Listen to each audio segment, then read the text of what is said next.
I had 8 siblings, all older than me. Dad played the piano every night. All my siblings played something, you know, it was just always there. Music was always happening in some aspect. So it was for my 6th birthday that I received a violin, a little quarter-sized, with hot pink string on the bow. I was so proud. But I think I pestered my parents so much that I actually got it about a month before my birthday, so yeah.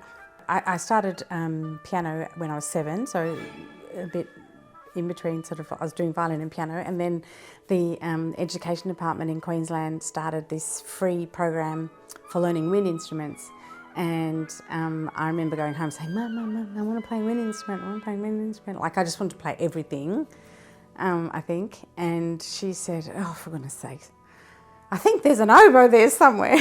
If you want to have a go at that, if you can get a sound out of that, I guess you can learn that, you know, because it meant not having to buy an instrument. And so, yeah, and I still have that first oboe somewhere.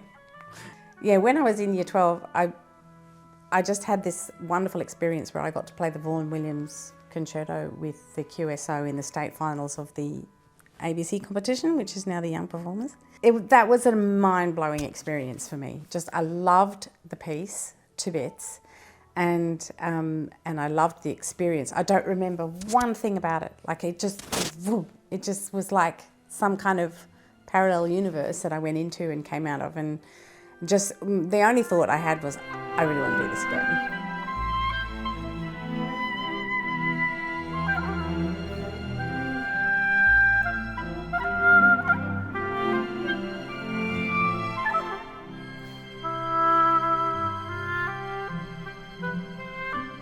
By the time I actually became a full-time student at the Con in Brisbane, I just felt like I had so many hours of practice to put in to get where I wanted to get to.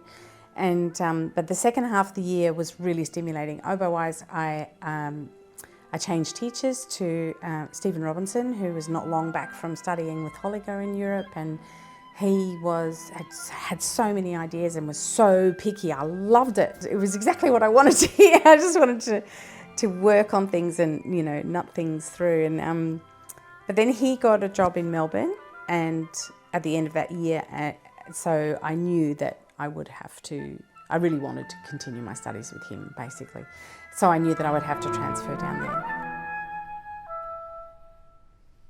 I did a few months on contract in the Opera Orchestra in Victoria, which was so much fun. Ballet, opera, loved it. Had a bit of an experience of having a job, you know, and just the ups and downs of that, and the etiquettes and things like that. But then I went over in April, so I think I started in the summer semester in Zurich, so there wasn't a lot of time, and I'd only just finished in November, so yeah, it all went pretty fast.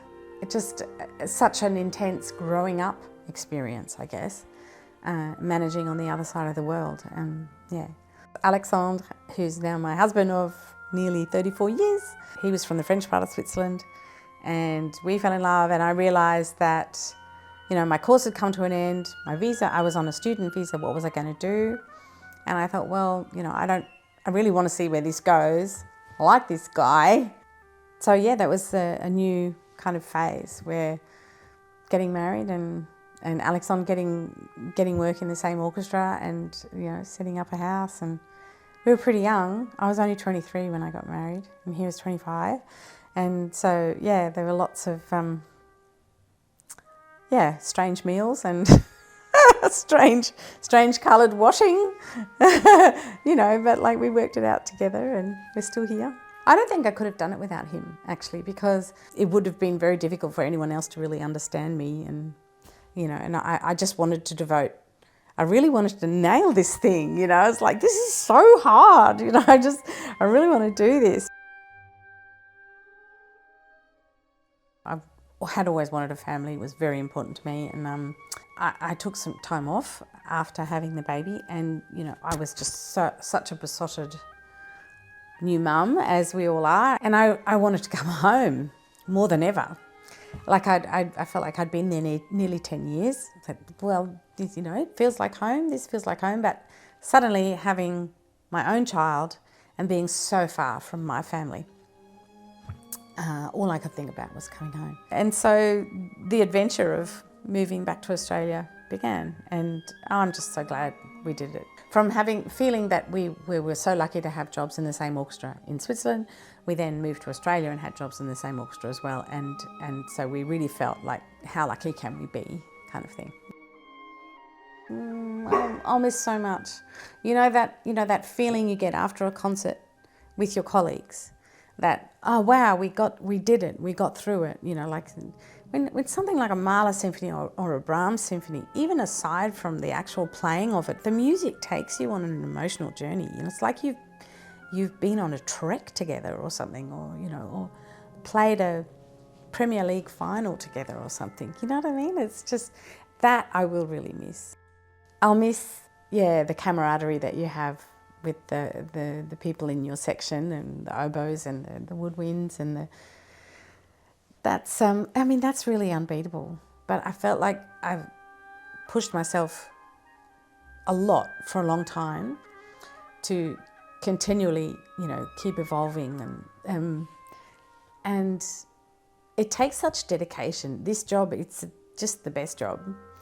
But it takes a lot of dedication and a lot of single-mindedness, and I think I am ready to not be so single-minded about one thing anymore, but to have a bit more diversity in life, follow some other interests, and make space for someone else to dedicate themselves to the job.